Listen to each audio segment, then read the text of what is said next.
Natália Salazar. E eu sou a Renata Schmidt. E esse é o podcast Patramada Criminal. Sejam muito bem-vindas. Bem-vindes. Como vocês estão, jovens? Todo mundo tá bem, tá feliz? Todo mundo tá cansado? Não, é segunda-feira, estamos renovados. A gente aqui gravando na segunda-feira, nada renovadas. Nada renovadas, Não, eu dormi, hoje a gente tá gravando no dia que foi feriado aqui na Irlanda, eu dormi 13 horas, eu ainda tô com sono, eu dormiria mais. Eu também, não adianta mais. Não interessa quanto tempo você dorme, você tá sempre cansado depois dos 35. Não, eu precisava de uma semana pra só dormir. Uma semaninha, assim, você só dorme, você não faz nada, sabe? Só dorme. E daí uma semana inteira só pra caminhar na praia, no mato. Sim, pra viver. Ficar igual aqueles monges do Tibete, com aquela cambuquinha, sabe? Então... aquela vasilhinha. Eu nunca tinha pensado em ficar que nem aqueles monges do Tibete com aquela vasilhinha, mas eu entendo o que você quer dizer. Eu não sei a nomenclatura, tá? Mas pra mim é aquela tigelinha que eles ficam batendo e fica bom. Às vezes, quando eu tô muito estressada no trabalho, eu ouço, tipo, jazz, alguma coisa assim, bem tranquila. Daí teve um dia que tava tudo dando errado e eu coloquei numa playlist no Spotify que chamava Tibetan Bowls. Tipo, era só isso. E daí eu fiquei fazendo meu trabalho e ouvindo.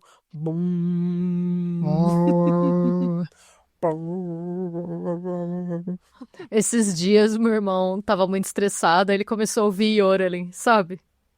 Yodeling. Gente, yodeling é uma música típica da Bavária, que eles cantam tipo yodeling, yodeling, yodeling, e eles vão cantando, tipo com as roupinhas da Bavária mesmo. E eu não sei porque, estranhamente good vibes. Às vezes, quando eu tô muito deprimida, eu coloco uma playlist de jazz do Snoopy, que é daqueles desenhos antigos do Snoopy. Sei. Porque eu sou uma fã do Snoopy, eu amo Snoopy, mas... Você é uma snoopeira maneira. Eu sou uma snoopeira, eu amo Snoopy de todas as formas que uma pessoa pode amar um desenho animado. Não sabia. E daí, eu sou louca pelo Snoopy. E daí eu fico lembrando, sabe, dos desenhos, assim, do Snoopy e me acalma um pouco. Que legal. Você com o Snoopy, sou eu com Bob's Burgers. Então. É uma coisa que me acalma, assim. Daí eu fico ouvindo as musiquinhas. Ou agora as vasilhinhas do Tibete. Bom. Fala pro gente, seu... conta pra gente como chama esse negócio, se vocês sabem do que a gente tá falando. Isso, por favor. Porque senão eu vou continuar chamando de vasilhinha do Tibete até... A gente tem um vocabulário todo nosso, né? A vasilhinha do Tibete, o garfão do diabo. Isso, o nosso vocabulário é simplesmente esquecer como as coisas chamam e inventar novas palavras. É isso. Nosso vocabulário é fruto da ignorância. Nunca foi criatividade, sempre foi ignorância. É tipo, não lembrar como as coisas se chamam, não saber como as coisas se chamam. E inventar um nome aleatório, tipo garfão do diabo, tigelinha do Tibete. E tá tudo bem também. Mas quando esse episódio for ao ar, nós estaremos, se tudo der certo e correr bem, em Londres para a True Crime Con. Então, minha amiga Tiaga, inspirada pela Inglaterra e pela minha fase de clássicos do True Crime, eu resolvi trazer hoje a história do homem que é considerado por muitos o pior serial killer da Inglaterra, Dennis Nilsen. Meu Deus! Não tava esperando por essa. Eu também não, eu decidi fazer isso esse final de semana. Então eram coisas que nenhuma de nós esperávamos. Trazemos casos do colonizador. Trago notícias das terras colonizadoras. Notícias do Império Britânico. Começando pelas minhas fontes, eu usei o livro Drinks, Dinner and Death, do Alan R. Warren. Um artigo do Forces News, onde eu li mais sobre a carreira militar do Dennis, e, obviamente, a nossa querida Murderpedia. Eu também vi o documentário Arquivos de um Serial Killer, que está no Netflix, e Eu sei que existe uma autobiografia do Dennis chamada History of a Drowning Boy, ou História de um Menino Afogado, que dizem ser até que um bom livro, mas eu não li esse livro para esse episódio, tá? Porque, sinceramente, eu não tenho muito interesse em ouvir a versão dele dos fatos, até porque ele, obviamente, vai tentar minimizar os próprios crimes e dar mais importância para o trauma dele do que para o trauma de todo o resto da humanidade. Mas, se houver interesse dos ouvintes, eu estou disposta a ler e fazer um episódio bônus comentando o livro. Então, se vocês quiserem comentar esses livros comigo, esse livro comigo, me mandem mensagens no Insta dizendo o que querem. Que daí talvez role um episódio bônus mais pro futuro.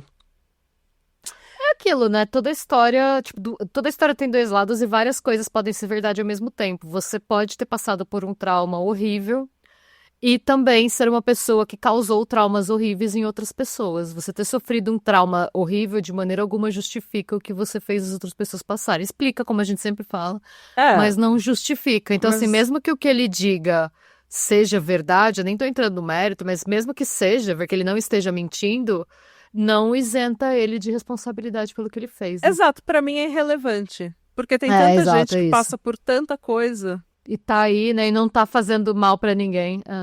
Então assim... Então, eu não li esse livro pra fazer esse episódio, mas... Está disposta a... Eu estou disposta a ler por uma curiosidade no futuro, para um episódio bônus, se houver interesse dos ouvintes. Mas, vamos lá, gente. No dia 8 de fevereiro de 1983, um encanador chamado Michael Catron foi até uma residência numa vizinhança de classe média chamada Muswell High.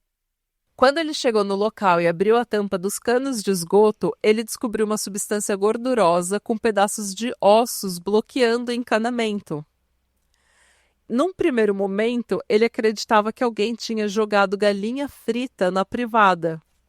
Como era fevereiro e estava muito frio e escuro, e ele não tinha tempo de limpar tudo naquele dia, ele resolveu voltar na manhã seguinte. E o supervisor dele decidiu acompanhá-lo na manhã seguinte, porque parecia que era algo muito estranho, não era uma coisa comum, não era uma, entendeu? Não era um trabalho comum você encontrar uma substância gordurosa com ossos nos encanamentos. No dia seguinte, o trabalho de limpeza começou e tudo ia muito bem, obrigado, até que eles encontraram uma mão humana. Eles chamaram a polícia e amostras foram enviadas ao mortuário, onde foi confirmado que elas eram de fato restos humanos. A polícia então voltou à residência, onde no último andar morava um homem chamado Dennis Nilsen, de 37 anos. A polícia disse que eles queriam falar com ele sobre o entupimento dos canos de esgoto. E para isso, o Dennis respondeu: desde quando a polícia se interessa por canos de esgoto entupidos? Afrontoso ainda por cima, né? Exato. A polícia falou: a gente vai te explicar com mais calma se você deixar a gente entrar no seu apartamento. E quando a polícia entrou no apartamento, o cheiro de decomposição era tão forte que eles imediatamente sabiam que tinha acontecido algo muito errado ali. E a polícia não tinha como negar. A polícia simplesmente foi direto ao ponto. Onde está o corpo? E o Dennis imediatamente confessou, em sacos plásticos no quarto. Meu Deus, por essa eu não esperava. Eu conheço muito pouco da história do Dennis Nilsen. No caminho da delegacia de polícia, eles perguntaram quantos corpos eram ao todo, porque só podia ser mais que um, pelo que eles tinham encontrado no apartamento. E o Dennis então disse: Não, tem uns 15 ou 16. Ele tá assim, conformado, né? Sim. Então vamos voltar um pouco no tempo para descobrir como a gente chegou até aqui nesse maldito lugar. Por favor. O Dennis nasceu em 1945 em Fraserburgh, uma cidadezinha costeira no nordeste da Escócia. Essa cidade tinha, em 2020, 12.570 habitantes, ou seja, uma cidade minúscula. mas muito importante também, já que ela é o maior porto de frutos do mar do país e um dos maiores da Europa. Interessante. O Dennis era filho de uma mulher escocesa e de um homem norueguês que se mudou para a Escócia quando os nazistas invadiram a Noruega durante a Segunda Guerra Mundial. Por isso, o nome Nilsen. Apesar de ter se mudado para a Escócia, o Olav, pai do Dennis, continuou trabalhando com a Força Livre Norueguesa, que eram as Forças Armadas Norueguesas no exílio, ou seja, militares das Forças Armadas da Noruega que continuaram lutando pelos aliados, mesmo não estando mais no seu país de origem. Interessante, eu não sabia que existia Então, uma força assim. eles se mudaram para o Canadá, para Inglaterra, para vários lugares e continuaram lutando pelos aliados. Por causa disso, o Olav viajava muito e não fazia grandes esforços para ser presente na vida dos filhos. Em 1948, quando Dennis tinha apenas 3 anos de idade, os pais dele se divorciaram e o Olav apenas deixou de ser parte da vida deles. Ele simplesmente mudou da região, que era o que os pais faziam naquela época. Muitos ainda Muitos fazem. ainda fazem. E a família então se mudou de volta para a casa dos avós maternos. O Dennis nunca formou uma amizade com os irmãos. Ele era um menino bem solitário, ele era meio que o ímpar da família, sabe? Ele não se enturmava muito com o restante da família. E ele passava muito tempo com o avô dele, que por ser pescador também ficava muito tempo fora, em alto mar. Mas assim, quando o avô dele estava em casa, ele levava o Dennis para cima e para baixo. Ele estava sempre com o Dennis. E daí o avô ia, né, pescar, ia viajar, ficava dias fora. Então ele ficava de novo sozinho esperando o avô voltar. Essa era a vida do Dennis como criança. Ele não tinha amigos, ele não se enturmava com os irmãos. Então a vida dele era basicamente isso. Em 1951, o avô dele teve um ataque cardíaco em alto mar. E o corpo foi trazido para a casa do Dennis, né, para a casa do avô, para ser velado antes do enterro. Era normal na época, né? Que os Sim, velórios fossem fosse assim, em em casa. E essa foi uma das coisas mais traumáticas da face da Terra, assim, uma das coisas mais traumáticas que eu já li, gente, porque naquele dia o Dennis voltou da escola e viu que a mãe dele estava chorando muito, estava inconsolável. Ele então perguntou o que tinha acontecido, por que a mãe estava triste. E ela perguntou: "Você quer ver seu avô?" E ele, acreditando que o avô tinha voltado de viagem, falou que sim, empolgado. Nossa. E ela então levou o menino para a cozinha e falou: "Tá ali." Só que eles não falaram que ele estava morto. Ele viu Nossa, gente, mas por quê? Ele viu o avô morto num caixão aberto na cozinha, sendo velado. E a mãe simplesmente explicou que o avô estava dormindo e que ele tinha ido para um lugar melhor.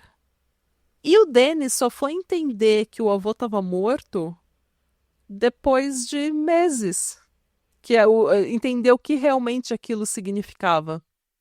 E assim, muitas fontes dizem que eu acredito que até o próprio Dennis tenha feito essa conexão, que foi nessa parte da infância dele em que ele começou a relacionar amor e morte. Porque a pessoa que ele amava estava morta e ele continuava amando a pessoa que era o avô dele. Então, e a imagem da morte ficou muito presente na cabeça dele. O choque foi tão grande que depois disso, o Dennis apenas se isolou ainda mais da vida familiar, com medo de que as pessoas que ele amava fossem morrer ou abandoná-lo. E ele frequentemente era visto sentado sozinho no porto, observando os barcos. Imagina que coisa mais deprimente, uma criança de 7, 8 anos, sentado no porto vendo os barcos, ao invés de brincar com as outras crianças. Pouco tempo depois, a mãe dele se casou novamente com um homem chamado Andrew Scott, que era extremamente rígido com o Dennis, mas nunca com os irmãos. Sempre com o Dennis. Nossa, pegou pra... Pegou pra Cristo. Bode expiatório, É que também é aquela criança estranha, né, coitado.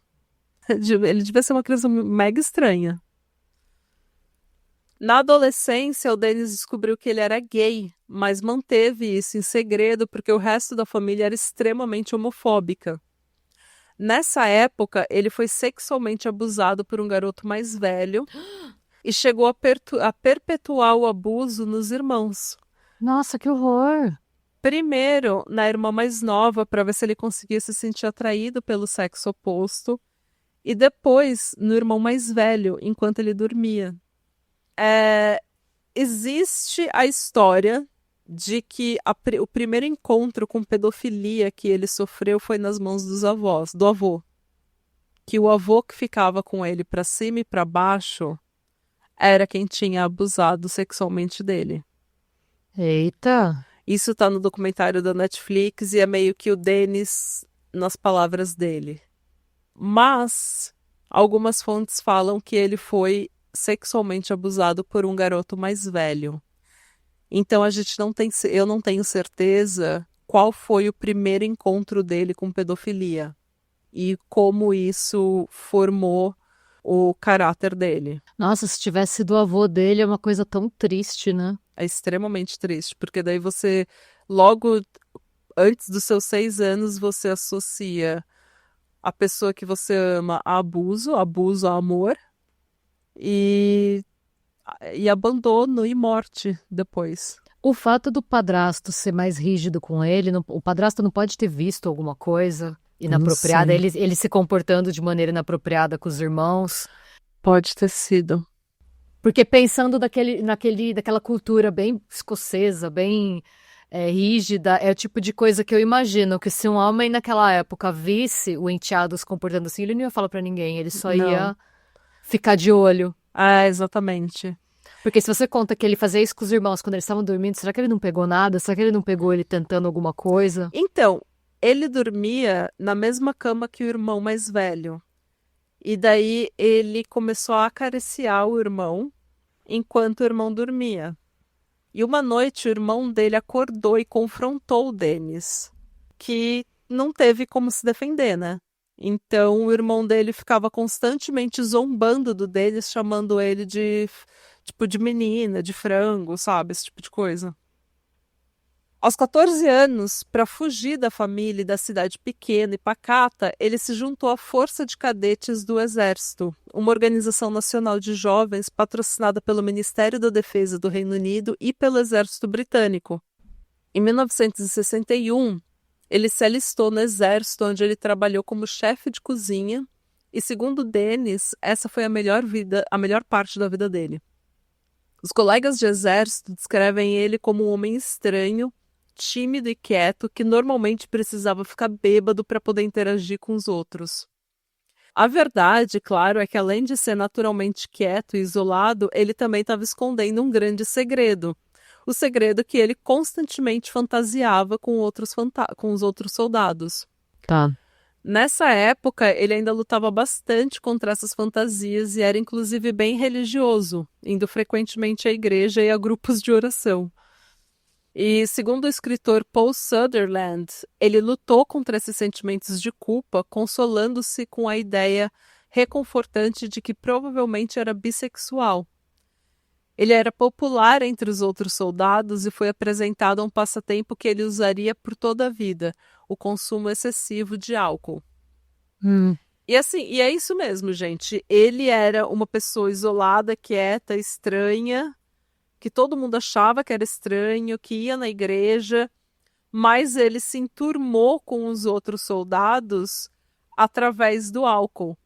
E daí ele bebia muito para poder interagir e ser popular com os outros colegas, com os colegas.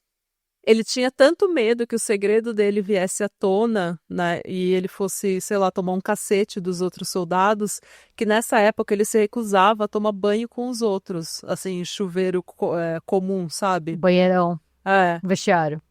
Ao invés disso, ele se lavava num banheiro separado, onde ele tinha privacidade para poder, inclusive, se masturbar. Nossa, mas que migué ele dava? A gente não sabe que migué ele dava pra Não tomar banho sei, separado. não sei. Eu acho que ele nem precisava se explicar muito, porque ele era uma pessoa tão esquisita, sabe? Tão quieta, tão na dele, tão estranha, que ninguém meio que... As fantasias começaram de certa forma inocentes. Ele fantasiava com homens jovens, magros e submissos, mas com o decorrer do tempo, elas foram ficando um pouco mais mórbidas.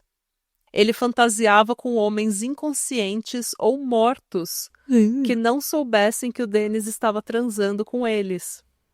Ele admitiu também que durante algumas das bebedeiras com os colegas, ele fingia estar dormindo, caído de bêbado, na esperança de que algum desses soldados tivesse sexo com ele sem o seu consentimento, enquanto ele estava, entre aspas, inconsciente. Mas isso nunca aconteceu. Durante o tempo dele no exército, ele foi para a Alemanha e para o Iêmen. No Iêmen, a situação era bem mais perigosa. Ele trabalhava numa prisão. Em uma ocasião, ele foi espancado por um taxista. E ele também tinha visto algumas pessoas morrerem. Pessoas, colegas próximos dele tinham morrido em batalha. Mas no Iêmen, ele tinha o próprio dormitório, onde ele tinha mais privacidade para fantasiar sobre ter sexo com os soldados que ele viu sendo mortos. Nossa, E, só piora. mano, é uma coisa bizarra. Eles narram que ele tinha um espelho que ele colocou na frente da cama dele. E ele se deitava na cama sem a cabeça dele, sem ver a cabeça dele no espelho, vendo só o corpo dele no espelho. E ele passava talco no corpo dele para dar aquela aparência branca. E ele se masturbava imaginando que ele era um corpo ou que ele estava masturbando um corpo.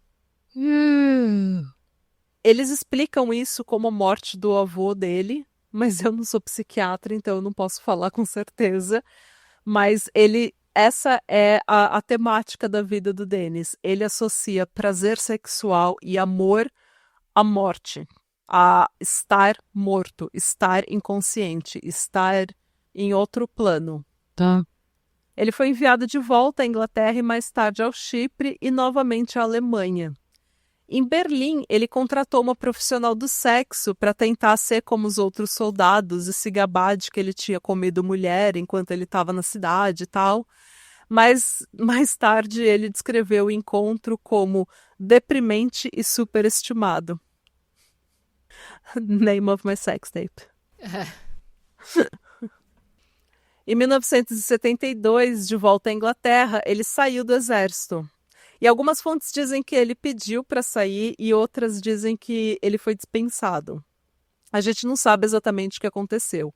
De qualquer forma, ele voltou para a casa da mãe para poder decidir o que ele ia fazer com a vida dele, com o resto da vida dele, né?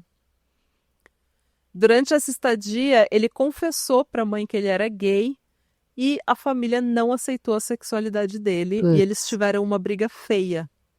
Ele saiu de casa de novo, praticamente cortando todo e qualquer contato com a família.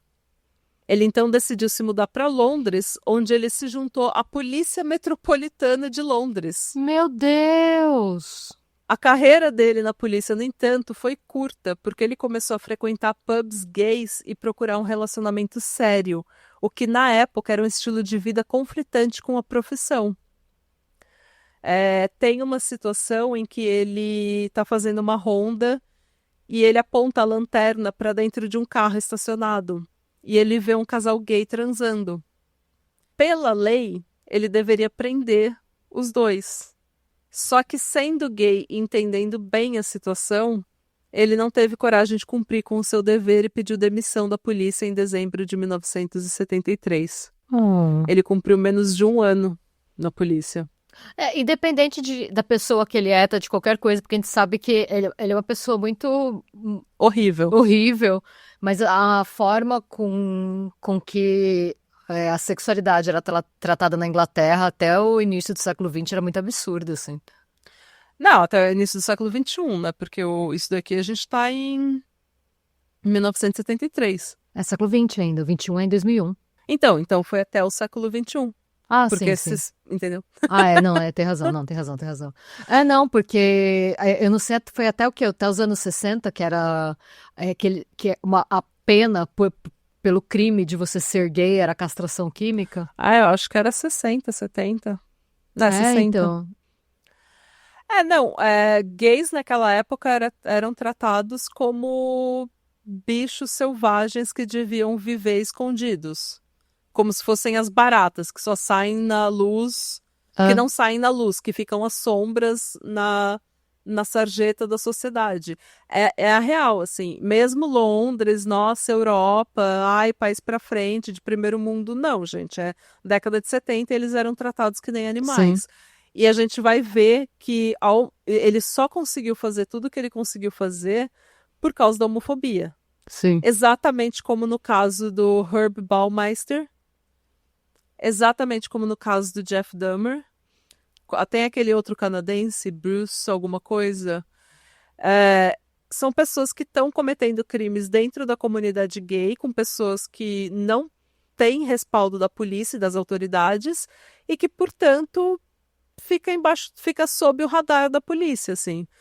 Tanto que a polícia podia ter impedido várias vezes o Dennis de continuar fazendo o que ele estava fazendo e eles simplesmente varreram tudo para baixo do tapete, sabe? É tipo, ai, não posso mexer com esses gays, vai que eu fico gay. Amanhã eu não posso vir trabalhar porque eu tô com a gay. Tô gay, entendeu? Não, era uma coisa absurda, assim, é bem mais recente do que parece, né? Tipo, não faz tanto tempo assim. Não faz tanto tempo. Então, assim, em suma, eu falei tudo isso porque, tipo, independente de qualquer coisa, independente de ser uma pessoa, se não fosse ele, seria uma atitude louvável a dele. Ah, é.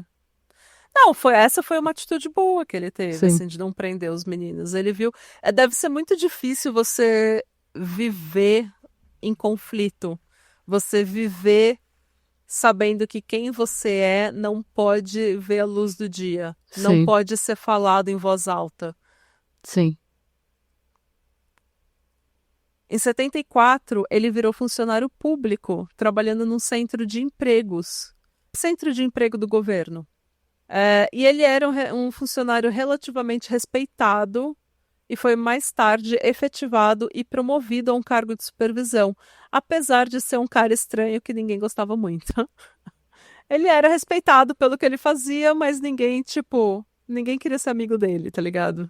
Será que no fundo a galera não sentia que tinha alguma coisa sociopática, alguma coisa psicopática nele, assim? Então, eu vou chegar nessa parte. Ah, tá, tá. Você vai entender por quê, eu acho.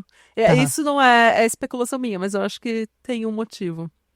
Não, eu fico me perguntando, é uma coisa que eu me pergunto se a gente. Porque tem gente, tem umas. Sabe, eu acho que todo mundo já se viu numa situação em que você não sabe dizer por quê, mas você sabe que você tá em perigo. Sim. Eu fico pensando se ele não. E sempre tem aquele pessoal que fala: Nossa, eu nunca ia imaginar que ele era o serial killer. E daí tem serial killer que você fala: Ah, não, ele era o serial killer. Ah, não, faz sentido. Agora que você tá me falando, faz todo sentido. Eu não sei dizer, uma coisa que me deixa um pouco intrigada, porque tem gente que comenta, assim, a gente que estuda muito true crime, que pesquisa muito e tal, tem gente e vê muitas situações, pessoas narrando situações do dia a dia, as pessoas comentam, né, que, tipo, às vezes é um diálogo que não tem nada demais, mas que te gela a espinha. Ah. Eu não sei se tem alguma coisa a ver com a gente instintivamente analisando microexpressões faciais, ou se a gente percebe quando a postura da pessoa Não bate. não bate, eu não sei, assim, mas é um negócio que eu fico me perguntando às vezes se a gente não tem ainda esse instinto meio primário, assim, na gente, de tipo, Eu sinto muito a energia das pessoas. Se elas estão irritadas, se elas estão nervosas, se elas estão mentindo, se elas estão, sabe, é, pisando em ovos. Eu sinto muito. E me afeta muito por uma coisa assim. Mas não sei se eu reconheceria. não, Mas também não sei, mas... tem um tel aqui. Tem uma coisa que eu vou chegar mais na frente, Ah, daí tá, você tá, vai falar: Ah, foi isso. tá bom, então beleza. Em Londres, como eu disse, ele começou a procurar um relacionamento. Em 1975, saindo de um bar gay, ele viu um menino de 20 anos chamado David Gallican, ou Gallican, sendo importunado e ameaçado por dois homens mais velhos. Ele defendeu o David e acabou voltando para casa com ele para um quarto de um hostel onde o David estava morando.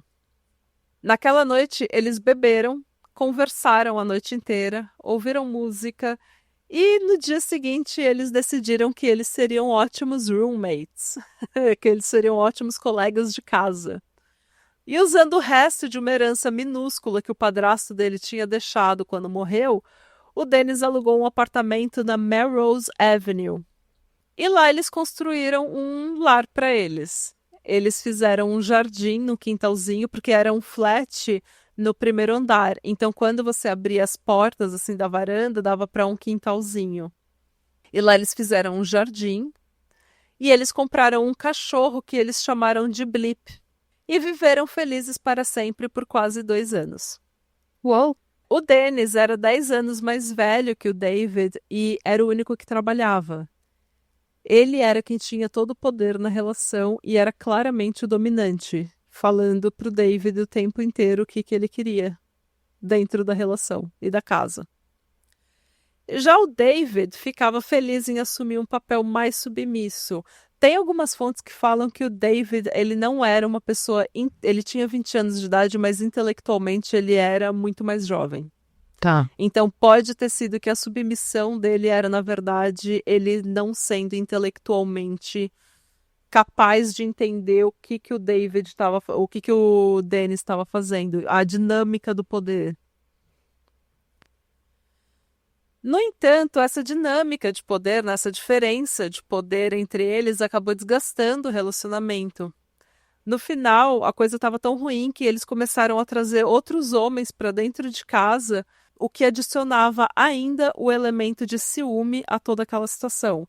Então, eles começaram a dormir em quartos separados e depois de um tempo eles simplesmente não ligavam. Tipo, se eles estivessem com um cara que eles conheceram no pub, eles traziam para dentro de casa e transavam com o cara enquanto o outro estava dentro de casa. Eles terminaram depois de menos de 2 anos e o Dennis resolveu se focar e se dedicar exclusivamente ao trabalho. Mais tarde, ele começou, assim, ele ia para os pubs, para os bares gays, para meio que tipo cruising, sabe? Meio que procurar companhia. Mas ele não queria um relacionamento sério, então ele teve alguns Alguns one night lances. stands, alguns lances, umas ficadas. E ele começou uma amizade colorida com um menino de 18 anos chamado Martin Hunter Craig. O Martin tinha problemas de saúde mental, vivia de auxílios do governo e de alguns bicos que ele pegava aqui e ali e pagavam muito mal. Para complementar a renda, ele fazia programa. Então ele é uma pessoa que claramente está numa situação vulnerável. Uhum. Esse relacionamento, segundo o próprio Martin, era mais platônico do que propriamente sexual, porque o Dennis tinha mais interesse em companhia do que propriamente sexo. Ele era uma pessoa extremamente solitária. Para ele, sexo era uma coisa... Ele gostava, beleza, fazia, mas todas as vezes que ele estava no pub, o que ele estava realmente buscando era uma conexão. Sobre o Dennis, o Martin disse que ele às vezes tinha ataques de raiva quando chegava do trabalho. Ele achava que as pessoas no trabalho estavam falando dele pelas costas, zombando dele. Provavelmente estavam, porque ele devia ser uma pessoa estranha. Ele devia ser o colega que todo mundo falava, sabe? Ele disse também que apesar do Dennis ser muito rígido com a própria higiene pessoal e andar sempre muito bem vestido, o apartamento na Melrose Avenue tinha um cheiro azedo, mofado e estava sempre um lixo. E esse cheiro, que eles falam que é um cheiro musty, sabe? Mofado, Sim. azedo, seguia o Dennis. Ah, tá. Então eu acho que é isso que eu tava Sim. falando. Esse é o elemento que eu acho que fazia com que as pessoas falassem... Tá, entendi. Porque o apartamento dele é descrito por várias pessoas como musty, mofado. Então, além de tudo, ele ia pro trabalho cheirando mofo, né? Então a galera devia meio que. O relacionamento deles seguiu uma progressão natural até que os dois acabaram perdendo o interesse e se afastando naturalmente. No final de 1978, depois de passar o Natal sozinho, o Dennis caiu em uma depressão profunda. Na noite do dia 30 de dezembro, ele resolveu ir até um bar gay em busca de companhia. Lá, ele conheceu um menino de 14 anos chamado Stephen Holmes, Nossa. que tentou, sem sucesso, comprar álcool. Acreditando que o menino tinha uns 17 anos, o Dennis convidou para seu apartamento, onde eles ouviram música e caíram no sono depois de encher a cara. E assim, ele Que já achava tá que o menino... errado. ele achava que o menino tinha 17 anos, mas de qualquer forma é um menor de idade. E ele, nessa época, o Dennis tem o quê? Quase 30 anos de idade. Não, Mas... 33 É. anos de idade. Na manhã seguinte, enquanto o Steven ainda estava dormindo, o Dennis acordou e começou a acariciá-lo, fantasiando sobre o quão bom seria se o Steven passasse o ano novo com ele. Ele se levantou, foi até a cômoda e voltou carregando uma gravata, que ele usou para estrangular o Steven até que ele perdesse consciência. O Dennis então sentou sobre o corpo inconsciente da vítima e se masturbou. Depois de terminar, ele arrastou o corpo do Steven até a banheira cheia e segurou sua cabeça embaixo d'água por uns 5 minutos para se certificar de que ele estava realmente morto. O corpo sem vida do Steven, envolvido em uma cortina, ficou largado no chão do banheiro enquanto o Dennis voltou para a cama para dormir. Nossa. 14 anos. Quando o rigor mortis finalmente terminou, ele colocou o corpo embaixo das tábuas do chão da sala. E no Brasil a gente não tem isso. Só que aqui, como as casas são feitas de madeira E é muito frio, né? e é muito frio, você tem o chão duplo, né? Sim. Então você tem o chão, uma estrutura e as tábuas de madeira, o forro de madeira. Normalmente uma porque madeira... tem o frio que sai do chão, né? Se você tem o É. segundo piso, você evita meio que... A sua casa fica um pouco menos fria. Exato. Então, você pode levantar as tábuas do chão e daí tem um vão entre o chão e o solo, digamos assim, né? Ou o alicerce, né? Que era o que o John Wayne Gacy fazia, né, na casa dele em Chicago. Ele Eu pensei no levantava, Gacy. ele levantava as tábuas do chão da cozinha e colocava os meninos embaixo naquele vão. O Steven ficou no chão da sala até o Dennis decidir queimar o corpo 8 meses depois, em uma fogueira no quintal. Imagina o cheiro daquela casa. Pois é. Lembra que todo mundo falava que era musty, né? Era mofada a casa. Eu achava que isso era antes. Não. Então, eles já falavam que era que esse é o primeiro assassinato do Dennis. Tá. Mas eu acredito que o Martin tenha frequentado, como ele descreve a casa com um cheiro de musty, de mofado, eu acredito que ele tenha frequentado a casa também depois que o Steven Tava foi lá assassinado. embaixo. Tava lá embaixo. Na autobiografia dele, o Dennis diz que o assassinato ocorreu de forma diferente, que eles beberam até cair e no dia seguinte, quando ele acordou, o Steven já estava morto com uma gravata amarrada no pescoço e que o Dennis não se lembrava de absolutamente nada. Mas isso, na minha opinião, pelo menos, é ele minimizando os crimes dele. Sim. Em outubro de 1979, ele tentou matar um estudante de Hong Kong chamado Andrew Ho. Eles se conheceram no pub, foram para o apartamento do Dennis para beber mais um pouco e começaram a conversar sobre bondage. O Andrew se mostrou interessado em bondage e permitiu que o Dennis amarrasse ele. E o Dennis imediatamente amarrou os pés do Andrew. O Dennis foi até o quarto e voltou com uma gravata. Ai, não, a gravata de novo. Pois é. E percebendo que aquilo não estava ficando legal, que aquilo estava ficando perigoso, o Andrew gritou e se debateu até conseguir se soltar e fugir. Ainda bem. Pois é, ele chegou a ir para a polícia, mas nunca prestou queixa porque isso geraria um relatório oficial dizendo que ele foi para casa com um homem estranho. E se a família dele ficasse sabendo disso, eles não iam aceitar o que o filho estava fazendo. 2 meses depois, o Dennis conheceu um canadense chamado Kenneth Ockendon em um pub em West End, onde eles beberam e conversaram por horas. E o Dennis se ofereceu para mostrar pontos turísticos de Londres. Mais tarde, eles foram para o apartamento do Dennis, onde eles jantaram, beberam mais um pouco e fizeram planos de que pontos turísticos eles iam visitar naquela noite. Antes de sair, porém, o Dennis disse que ele precisava tomar um banho e que o Kenneth podia esperá-lo ouvindo música com seus fones de ouvido. Enquanto o Kenneth ouvia música, o Dennis saiu do banheiro discretamente e, usando o longo fio do fone de ouvido, enforcou o Kenneth por trás. Putz. O Dennis então colocou o corpo despido do Kenneth na cama, onde ele o abraçou até cair no sono. Nossa, gente, que perturbador. No dia seguinte, ele tirou fotos do Kenneth em várias poses Só piora. ao redor do apartamento usando uma Polaroid e assistiu TV deitado com o corpo antes de colocá-lo em sacos plásticos embaixo de tábuas no chão da sala. Mas esse não era o fim do tormento do Kenneth. O Dennis frequentemente tirava o corpo de debaixo das tábuas do chão para que o Kenneth lhe fizesse companhia.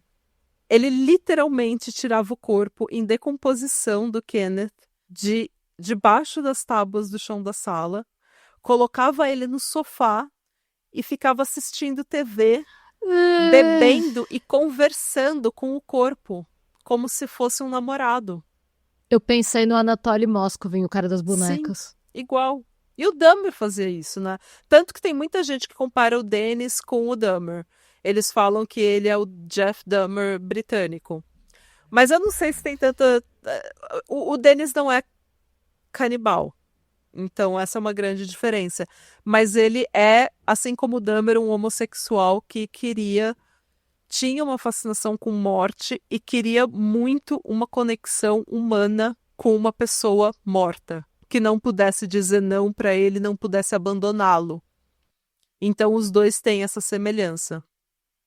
Algumas vezes ele colocava o corpo na cama para poder dormir abraçado com ele, e no outro dia ele levantava, colocava o corpo embaixo das tábuas do chão de novo e ia trabalhar. Ah, por isso que a galera achava ele esquisito. Ele literalmente cheirava cadáver. Mana, e ele não perdia trabalho, ele era igual o Dahmer nesse ponto também. Ele não perdia trabalho. Dificilmente ele faltava o trabalho ou ligava dizendo que estava doente. Ele estava sempre Mas sabe no por que eu trabalho. acho? Porque imagina se você falta e alguém toca na sua casa pra ver como é que você tá, se você tá bem. Pode ter, Imagina o desespero. É um risco que você não quer. precisava manter. Mas eles falam que ele era de uma resiliência incrível também, porque assim, ele trabalhava o dia inteiro, daí ele ia pro pub e ele enchia a cara. Quando a gente fala que ele vai pro pub, que ele procurava os meninos e que ele buscava conversar com a galera, ele tava extremamente bêbado. E no outro dia ele acordava e ia trabalhar como se nada tivesse acontecido. Nossa, ele devia estar sempre se sentindo horrível, né? Porque, assim... Ele tava sempre de ressaca. o que tendo em vista o que ele fez, tudo que ele fez, eu acho que, assim, eu acho excelente. Eu espero... Que bom. Sabendo quão ruim é uma ressaca, eu acho que é Ah. instant karma, né? E assim, gente, esse era basicamente o modus operandi do Dennis. Ele ia pro pub, enchia o cu de cachaça, começava a conversar com alguém e dizem que, assim, que ele era agradável, ele era legal. Quando ele estava no pub bebendo e conversando com a galera, ele era uma pessoa agradável, legal, gentil, que é exatamente o que acontecia no exército também. Ele era popular entre a galera quando ele bebia, e é por isso que ele bebia. E daí ele pegava um menino que era normalmente bem jovem, normalmente em uma situação de vulnerabilidade forte, tipo uma pessoa que era um adolescente gay, um adolescente que tinha saído de casa por ser gay, ou tinha sido expulso de casa por ser gay, um adolescente vindo do interior que tinha recém se mudado para Londres por ser gay, ou por ter problemas emocionais ou transtornos mentais, pessoas em situação de rua, pessoas que não tinham moradia fixa ou que estavam precisando de um lugar para ficar, que estavam meio que passando por dificuldade financeira mesmo, sabe? Ele sempre convidava as vítimas para voltar até o apartamento dele, para ir pro apartamento dele ouvir música, porque ele era um grande conhecedor de música e ele amava música. Música era algo muito importante para ele e que ele usava como trilha sonora dos dates, entre aspas, dates dele. Certeza que ele Então, era aquele cara que se você falasse que você gostava, tipo, sei lá, de Frank Sinatra, ele ia pedir pra você. listar o melhor álbum e É, quantas músicas você... Não é? sim. Me parece ser esse tipo de pessoa. Sim. E ele sempre me lembra também o Psicopata Americano. O Com aquela Bateman, Patrick música Bateman, né? tocando. A música tocando e ele. Porque ele sempre falava para as vítimas: Nossa, você tem que ouvir essa música, você tem que ouvir Tá. esse disco. E daí, quando eles estavam com o fone de ouvido, ele ia lá e estrangulava Ele a é o vítima. Patrick Bateman versão fedor de defunto. E isso não ia assim, num apartamentinho furreco, fuleiro. Que provavelmente tinha carpete. Ai, não tinha, porque tinha as tábuas, né, do Mas chão. às vezes Aquele. só na sala tinha É, tábua, no resto a gente não sabe. é verdade. Ugh. Ele quase sempre estrangulava a vítima até elas ficarem inconscientes e depois as levava para a banheira, onde ele os afogava. Ele então limpava os corpos, ele depilava e limpava os corpos, os colocava na cama, sentava em cima das vítimas e se masturbava ou fazia sexo intracrural. Tá. Não, intercrural. É uma palavra difícil, sabe o que que é? Não. É quando você cruza as pernas da pessoa e fode a coxa. É entre a coxa. Meu Deus! É sexo nas coxas. E, e que fetiche específico. Ele não gostava de penetração. Ele era necrófilo, mas ele nunca chegou a penetrar. Ele não gostava de penetração. Ele não gostava de sexo normal. Ele então mantinha o corpo por dias, semanas ou até meses como um namorado com quem ele podia conversar, Ih, beber, ver TV e dormir de conchinha. E todos esses corpos ele foi colocando no vão embaixo das tábuas do chão. E às vezes ele tinha 5, 6 corpos embaixo do chão da sala. mano. E assim, ele meio que dissecava os corpos. Ele pegava todos os órgãos, todas as partes moles do corpo, ele retirava certa forma. Ele, como eu falei, ele depilava, limpava os corpos todos e ele passava desodorante e inseticida na casa 2 vezes por dia. Mesmo assim, obviamente que o cheiro do apartamento era Não insuportável tem e o inseticida no mundo. apartamento. E o apartamento vivia cheio de inseto. Porque apesar de usar inseticida, desodorante e tudo mais, ele via insetos e larvas saindo dos olhos e bocas de suas vítimas. Mano. Quando o cheiro ficava muito forte, depois que ele acumulava alguns corpos embaixo do chão da sala, Assim, com um corpo o cheiro já devia estar insuportável. pois é. Imagina E 6, 7. sim. E ele falava que ele não sabia quanto ele mantinha. Ele mantinha alguns, e daí, quando o cheiro ficava muito forte, ele só queimava os corpos em fogueiras no quintal. Ele colocava pneus no topo dos corpos para disfarçar o cheiro. Nossa, eu tô horrorizada. Nesse apartamento, o Dennis matou pelo menos 12 vítimas, num span de 3 anos. Até que em outubro de 1981, o dono da propriedade resolveu reformar e vendê-la. E o Dennis aceitou 1.000 libras para desocupar a residência.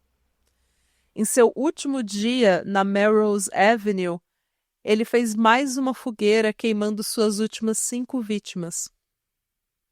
O novo apartamento do Dennis era numa residência antiga que tinha sido dividida, era uma casa antiga que tinha sido dividida em apartamentos. E o dele era no último andar, Porque ele meio que pensa assim, ai gente, ó, apartamento novo, vida nova, não vou mais fazer isso. Daí ele alugou um apartamento no último andar, no sótão da casa. Ou seja, ele não tinha Onde colocar, um né? vão, ele não tinha um vão embaixo do chão, das tábuas do chão da sala, e ele não tinha um jardim onde ele pudesse queimar as vítimas mais tarde. Mesmo assim, um mês depois, o Dennis tentou fazer uma nova vítima no seu novo apartamento. Ele conheceu um estudante chamado Paul Nobbs, que aceitou ir até o seu apartamento para ouvir música, conversar e beber. Eles foram dormir e durante a noite o Paul acordou diversas vezes com dores ao redor do pescoço. E imagina, você tá bêbado, você cai de sono, dorme na casa desse cara que você acabou de conhecer. Na casa do date. É. Ah, e detalhe, alguns desses jovens nem eram gays. Nem eram dates, era Ah, só é? gente que estava em situação de vulnerabilidade, buscando por um apartamento, tipo, ah, não, vem dormir aqui em casa, não Tá. tem problema nenhum. Passa a noite aqui em casa, relaxa, não tem problema não. Vamos lá pra minha casa, a gente continua bebendo, continua essa conversa, eu te mostro aquele disco, sabe, aquele disco que eu te falei, aquela música tal. Você vai adorar, vem cá. Então, muitos nem eram dates, muitos nem eram homossexuais, muitos nem eram, assim, nem eram de interesse do Dennis. Ele queria só a companhia mesmo. E ele conheceu um estudante chamado Paul Nobbs, que aceitou ir até o seu apartamento para ouvir música, conversar e beber. Eles foram dormir e durante a noite o Paul acordou diversas vezes com dores ao redor do pescoço.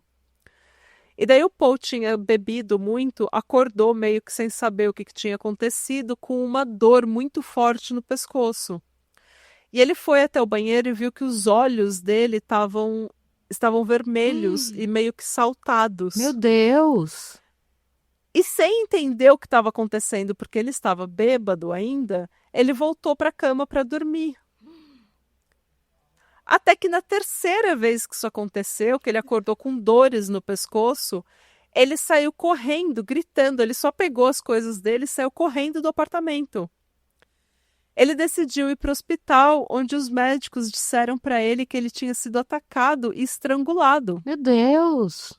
Só que, extremamente envergonhado pelo que tinha acontecido, ele decidiu não prestar queixa na polícia. Putz. Mesmo assim, o Dennis não parou. Em 1982, ele conheceu John Howlett em um pub. Eles foram para o apartamento do Dennis e o mesmo modus operandi se repetiu. Dessa vez, ele conseguiu estrangular a vítima até a morte. Sem um vão embaixo do chão da sala ou um quintal, o Dennis decidiu dissecar o corpo ali mesmo no apartamento e se livrar dos pedaços descarga abaixo. Como esse era um processo lento e trabalhoso, ele decidiu que seria melhor ferver esses pedaços e transformar tudo numa espécie de sopa. Então ele literalmente colocava a cabeça da pessoa numa panela, fervia por horas até poder tirar toda a parte gelatinosa e mole e jogar na privada. E o crânio ele guardava ou colocava os ossos maiores, né? Ele ou guardava no apartamento ou ele jogava um monte de sal, assim, envolvia com sal e plástico e deixava para o coletor de lixo levar. Nossa. Em maio de 1982, ele conheceu um homem chamado Carl Stolter. O Carl estava triste no pub quando o Dennis começou a puxar assunto com ele. Ele disse que o Dennis foi amável e o confortou enquanto ele confessou estar em um relacionamento abusivo. Ou terminando um relacionamento abusivo. Ah. Eles beberam juntos, foram para o apartamento do Dennis, beberam mais, ouviram música, conversaram e o Carl caiu no sono em um saco de dormir no chão. Mais tarde, ele acordou com o Dennis sentado em cima dele, o enforcando, até que ele ficasse inconsciente. Quando ele voltou a si, ele ouviu o barulho da banheira enchendo. O Dennis arrastou o Carl até a banheira e, assim como ele tinha feito com tantos outros, ele segurou sua cabeça embaixo da água por alguns minutos, levantando de tempos em tempos para ver se ele já estava morto. Achando que o Carl estava morto, ele o colocou sentado em uma poltrona. Durante a noite, porém, ele percebeu que o Carl não estava morto, que ele não tinha morrido. Ele então o colocou na cama e por 2 dias o Dennis o torturou enquanto o Carl perdia e recuperava a consciência. Quando o Carl finalmente conseguiu se recuperar e perguntar o que estava acontecendo, o Dennis disse que ele tinha tido pesadelos e ataques de pânico. Ainda fez um gaslight com ele. E que ele tinha inclusive tentado dar um banho de água gelada no Carl para ver se ele saía do estado de transe, de pânico que ele estava. O Carl não acreditou, mas aceitou a explicação para poder ir embora. E o Dennis caminhou com ele até a estação de trem, onde ele disse que eles deveriam manter contato e tentar se ver de novo. Meu Deus! Quando ele saiu do trem, o Carl foi direto para o hospital, onde ele foi tratado por veias rompidas, água nos pulmões e cortes ao redor do pescoço. 2 semanas depois, ele foi até a polícia, mas disse que a polícia naquela época só varria tudo que era gay para debaixo do tapete. Ou seja, a polícia simplesmente falou, isso daí é coisa de vocês, viado, eu não sei o que... Nossa. Eu não quero me meter porque eu não quero ficar viado, entendeu? Eu não quero pegar essa doença de vocês. Então, o Carl acredita piamente que ele só não morreu naquela noite, naquele dia, porque agora que o Dennis estava morando no apartamento da cobertura, no apartamento do sótão, ele não tinha mais como se livrar do corpo colocando embaixo do chão da sala. Ou seja, toda vez que ele matava alguém, ele tinha que ter todo o trabalho de se desfazer do corpo imediatamente. Ele não podia mais estocar embaixo do chão da sala e resolver depois. Tá. Depois disso, o Dennis fez pelo menos mais 2 vítimas. As vítimas tiveram o mesmo destino que o John Howlett. Mas, obviamente, que a ideia de jirico de se desfazer dos corpos descarga abaixo não ia dar certo para sempre. Não, eu já até estranhei ele ter conseguido fazer isso com um corpo. Pois é. E daí a gente volta pro início. Quando o encanador chega e abre os canos do esgoto e vê que tem pedaços de uma substância gelatinosa, gordurosa, com ossos. E ele chamou o encanador? Não, mas agora, prepara. Porque ele era tão embuste, tão idiota, que quando começaram a reclamar que o encanamento estava entupido, ele escreveu para o landlord dele, para o dono da residência, reclamando que o encanamento estava entupido e que era um absurdo. Gente... Mas é óbvio que quando ele viu que foi chamado o encanador que abriu os canos do esgoto e que falou que tinha algo que ossos parecia... de galinha. Então, que tinha algo no encanamento que parecia com ossos de galinha, parecia galinha frita, o Dennis... Só que assim, o encanador ele foi para casa, né? Porque estava muito frio e estava escuro naquela noite. Ele ia voltar no dia seguinte. Nessa noite, o Dennis foi e tentou limpar o encanamento sozinho. Imagina o cheiro. E ele tinha um plano de que ele ia limpar tudo que ele conseguisse e daí ele ia dormir. E na manhã seguinte, ele ia até o KFC para comprar um balde de galinha frita e colocar no encanamento para eles acharem que era de fato galinha frita. Olha as ideias. Só que ele não teve tempo de ir no KFC no dia seguinte. O encanador veio muito cedo e já começou a limpar o encanamento e foi aí que eles acharam a mão humana. Na noite em que ele foi preso, a polícia encontrou no apartamento do Dennis diversos sacos plásticos grandes. Um continha 2 torsos dissecados, outra, órgãos internos, outra, um crânio humano, e uma última continha um torso com o braço ainda ligado, ainda anexado, e uma cabeça decapitada. O Dennis confessou que ele tinha começado a matar em 78 e que ele tinha matado ele achava que ele tinha matado uns 12 ou 13 homens e que pelo menos outros 7 tinham conseguido fugir. Mano. Questionado se ele sentia algum remorso pelos assassinatos, ele disse que não. Ele disse que ele queria ter parado, mas que não conseguia.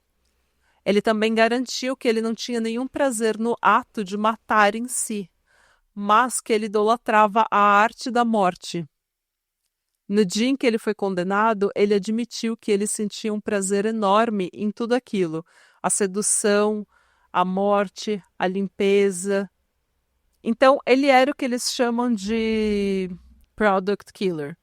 Ele queria a pessoa morta, mas o ato de matar, que é o process, né, o processo de matar, não era interessante para ele. Depois de um tempo, ele até começou a gostar da limpeza do cadáver e do tempo que ele passava junto com o cadáver, mas a morte em si não era o ponto para ele. Para ele era o resultado da morte. Era a pessoa estar morta do lado dele sem consentir, sem poder abandonar ele. Escavações começaram no antigo apartamento dele, na Melrose Avenue, onde eles encontraram mais de 1.000 pedaços de ossos humanos.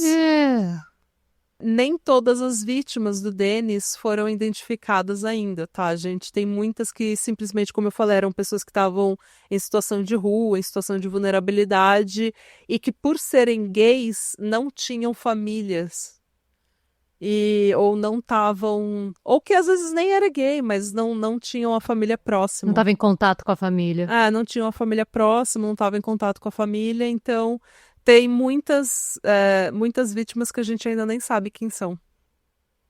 Ele foi obviamente indiciado, condenado e sentenciado à vida na prisão com um mínimo de 25 anos, depois que dizer que era insanidade não adiantou. Apesar dele ter alegado insanidade no primeiro momento, ele aceitou a sentença e nunca apelou. Ele ficou na prisão até a morte no dia 12 de maio de 2018. Nossa, ele morreu em 2018 só? Viveu bem. Se relacionou na cadeia, escreveu uma autobiografia, escreveu poesia. Nossa. E essa é a história de Dennis Nilsen, um dos piores serial killers da Inglaterra. Nossa, gente. Eu sei que ele é bem famoso, eu conheci o nome, tá, mas eu não tinha ideia da história dele. Eu tô horrorizada. É uma história difícil. E muito triste, porque ele podia ter sido parado várias vezes, mas não foi por causa de homofobia. Tem no documentário da Netflix, tem um policial que fala que trabalhou com o Dennis quando o Dennis era da Polícia Metropolitana de Londres. E daí ele fala que um dia chegou uma ocorrência de um menino que tinha sido... Não lembro se ele tinha sido estrangulado ou se ele tinha sido agredido. E daí o policial reconheceu, falou: nossa, é o Dennis. Trabalhei com o Dennis, é meu amigo Dennis. E daí o Dennis falou: cara, eu não sei do que esse cara tá falando, ele tá me acusando de ser agressivo contra ele, eu não sei o que aconteceu. E o policial ficou desconfiado. Só que como o menino não prestou queixa oficial, porque ia ficar no registro oficial e tinha toda a homofobia e tudo mais, não tinha nada que a polícia podia fazer.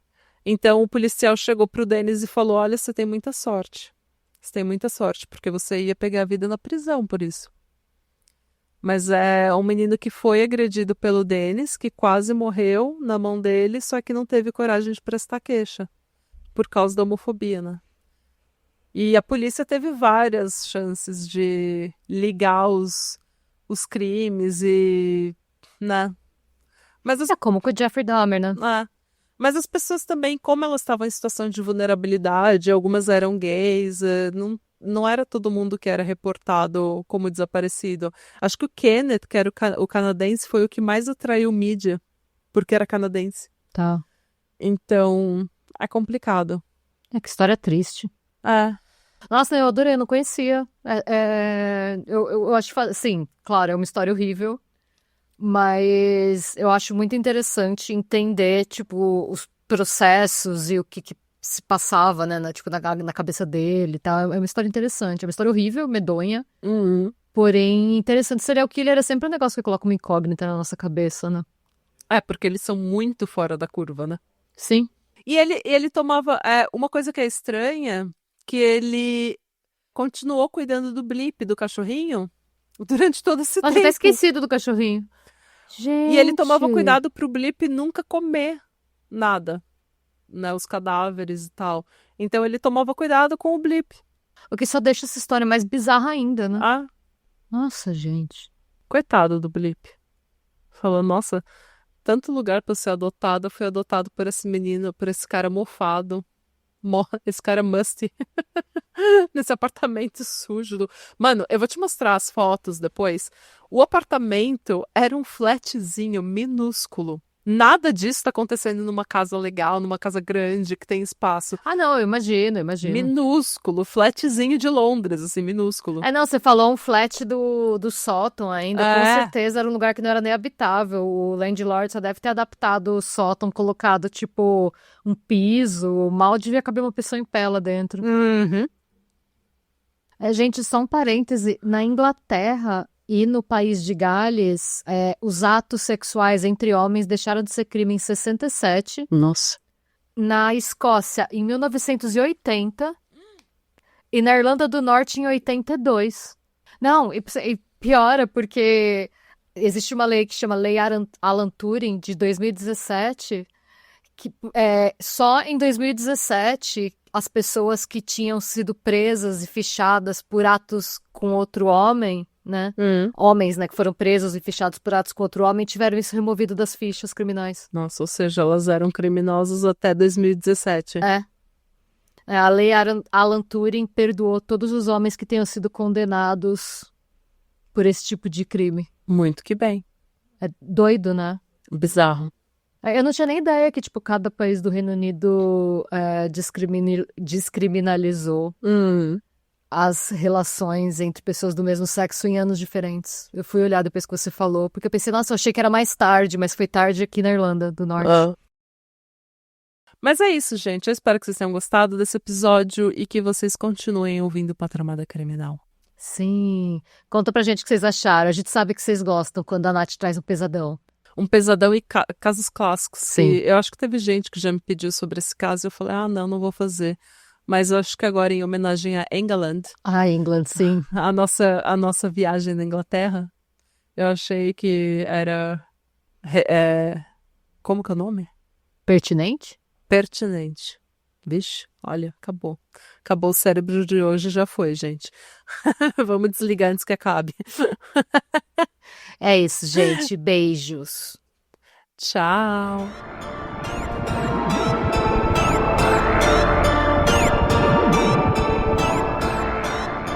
E se você gostou desse episódio e quer receber conteúdo exclusivo sem comerciais, vá até a Orelo para se tornar um apoiador do Pátria. Você também pode se inscrever no nosso canal do YouTube para episódios inéditos todos os domingos. E agora sim, tchau!